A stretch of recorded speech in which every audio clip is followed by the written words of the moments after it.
Alright, here goes the test of the new potassium nitrate rocket motors. It's just a powdered, not candy.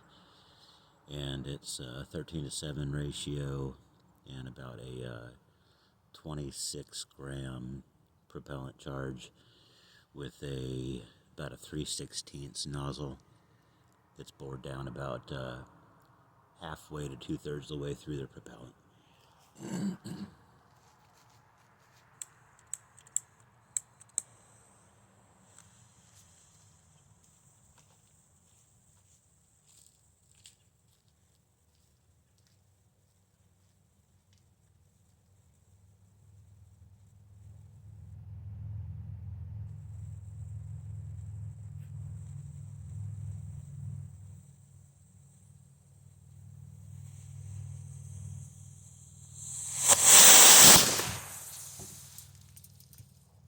Hi, baby. Hi, baby bugs. Where did it go?